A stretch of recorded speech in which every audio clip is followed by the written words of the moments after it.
I actually remember it too. I remember going there to have them taken.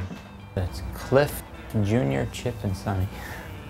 My shoes are real dirty, and my sweater is like zipped up a little bit, but the zipper is broken, so it's like not connected under the zipper.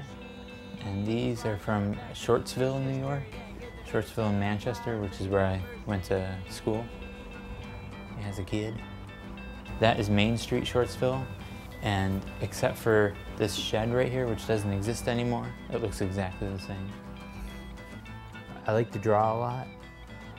And I don't know, maybe 9th grade or maybe earlier, middle school, I started copying old Marvel comics. And then in 9th grade, our teacher said for every drawing you did outside of class, you got an extra point added to your grade at the end of the year.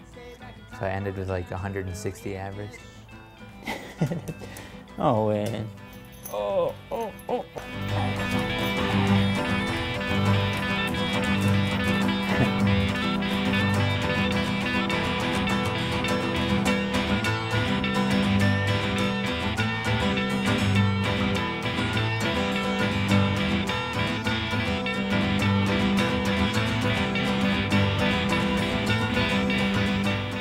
The rest of that frame will probably take another 12 hours to do.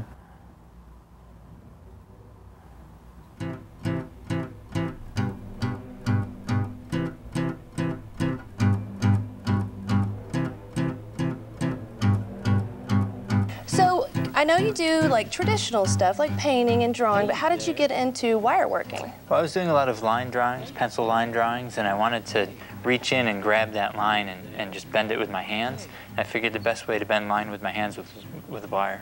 And it looks great. It's very three-dimensional, makes it pop. When I first started doing them, I would draw figures, the model in class, in school, and then I would go home with that sketchbook and I would look at what I had drawn on the page, and I would bend a piece of wire to match the drawing. So that was the first drawing that got translated to this. Yeah. Way back in 1997. I wish I could do more drawings, but I get real nervous doing drawings. Whereas the wire, I can really just work and go, and it doesn't have to be as exact. I can shift stuff around, and that was a big part of doing wire in the first place, was if something wasn't right, I could just nudge it here or there. And then after I got comfortable with that, it got into more 3D layering and relief stuff. But yeah, the drawings are like, I do one little shape and then I have to like sit up and take a breath and then bend back down into the piece. And drawings is just outlining the shapes and then filling them in. It's like a paint by numbers. Everything is outlined and just looks like a field of shapes. And then slowly, like, you know, I'll pick up one weight of pencil and go in and find all the shapes that should be that. And then the next, and build it up like that. They take a long time. If these were two-dimensional, if they were paintings, I could just say, oh, that's an orange wall, and just do that. But it's either going to be empty and it's just going to be the color of the wall it's hanging on, or I fill it in with like wallpaper, and then just to fill in the space and composition, put paintings and clocks and lamps and all kinds of things. And then, so I might map out the size of frames that'll be on the wall, and then I have to fill those frames in. And that's all usually separate from the main story of the piece.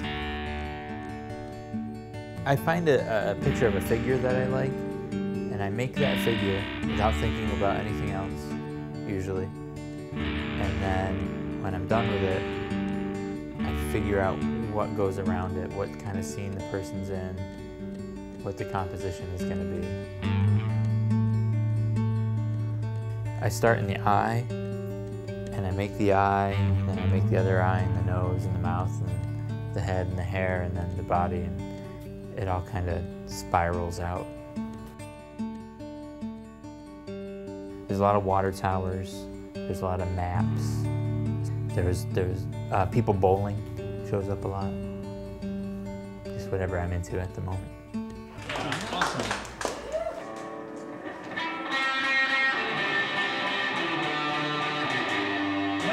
gone, I'll be gone, I'll be gone, I'll be gone, I'll be gone, I'll be gone, I'll be gone, I'll be gone, I'll be gone, I'll be gone, I'll be gone, I'll be gone, and the world will go on. My name may get written down in some chart or other with my sister, my brother, my father and mother, and there could be a person, 2 or 3 after us, who will bow their heads and say ashes to ashes, dust to dust. When I'm gone, I'll be gone.